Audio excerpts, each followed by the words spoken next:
সড়ক ও মহাসড়কে এবার কোনো কোরবানির পশুর হাট বসতে দেয়া হবে না বলে জানিয়েছেন সড়ক পরিবহন ও রেলপথ মন্ত্রণালয়ের উপদেষ্টা মোহাম্মদ ফাজুল কবির খান।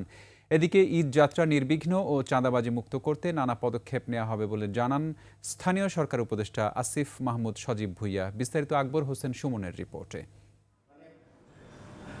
ঈদ উল আজহার প্রস্তুতি নিয়ে বিদ্যুৎ ভবনী সভায় উঠে আসে মহাসড়কের পাশে চিহ্নিত সম্ভাব্য ২১৭টি গরুর হাটের ইজারা না দেয়া, ঢাকা রংপুর ঢাকা সিলেট মহাসড়কের উন্নয়ন কাজ ঈদের সময় ৭ দিন বন্ধ রাখা সহ যাত্রী স্বার্থের নানা ইস্যু। সভা শেষে কোরবানির পশুর হাট সড়কের পাশে ইজারা না দেওয়ার সিদ্ধান্তের কথা জানান সড়ক পরিবহন ও রেলপথ উপদেষ্টা।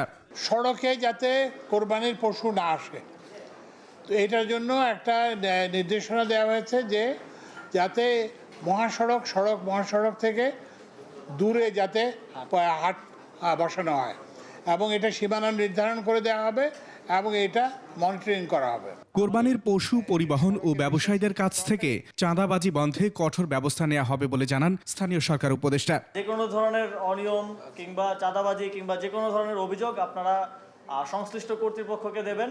আমাদের সকল সংশ্লিষ্ট কর্তৃপক্ষকে নির্দেশনা দেওয়া আছে, পুলিশ থেকে শুরু করে আইন শৃঙ্খলা বাহিনী সবাইকে নির্দেশনা দেওয়া আছে যাতে করে এগুলোর ক্ষেত্রে কুইক রেসপন্সটা দেওয়া যায়। সভায় রেলের অতিরিক্ত কোচ সংযুক্তি ও ঈদের আগে ও পরে ৩ দিন সড়কে লরি কাভার্ড ভ্যান বন্ধেরও সিদ্ধান্ত হয়।